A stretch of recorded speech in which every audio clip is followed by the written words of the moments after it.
Habari ya asubuhi. Sisi kama wachezaji tumejiandaa vizuri baada ya mchezo wetu wa mwisho kuweza kumalizika.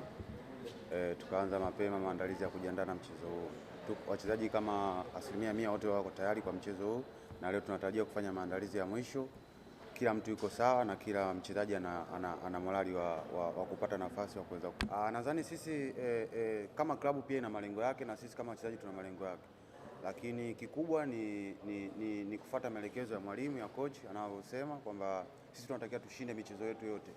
Kwa hiyo sisi hatumwangalii mtu fulani, au sisi tunatakiwa kushinda michezo yetu ambayo tuko nayo mbele. Kwa hiyo ikiisha mechi hii tunaangalia mechi ijayo. Kwa hiyo sisi kikubwa wachezaji, mentality yetu ni kushinda kila mchezo ambao uko mbele yetu.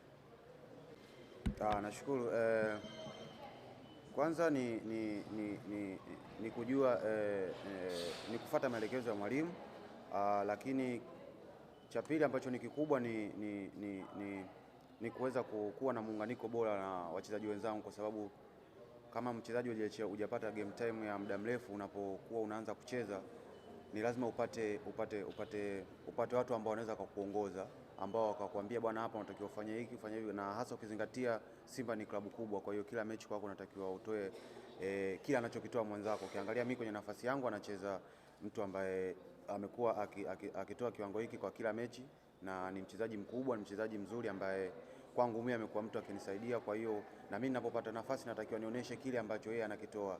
Kwa hiyo kwangu imekuwa ni nafasi nzuri, hata ukiangalia kwa kocha Beka kuweza kunipa nafasi na kuweza kuniamini. Kwa hiyo naamini ni kitu kikubwa. Kwa hiyo sio kwangu tu, ni kwa wachezaji wenzangu wote ambao tuko Simba. Kila mmoja naamini kwamba akipata nafasi anaweza akatoa kile kitu ambacho yuko nacho.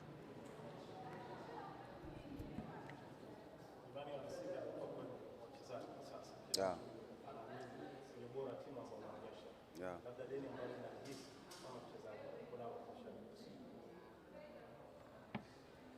Mimi sitokuwa mbali sana kama alivyoongea kocha kwamba tunajua washabiki wa Simba wanataka nini na wamekuwa wakitusupport kwa kila mchezo. Kwa hiyo sisi kama wachezaji malengo yetu ni kuweza kushinda kila mchezo ambao uko mbele yetu, na malengo yetu zaidi ni kuweza kuwafurahisha katika msimu huu.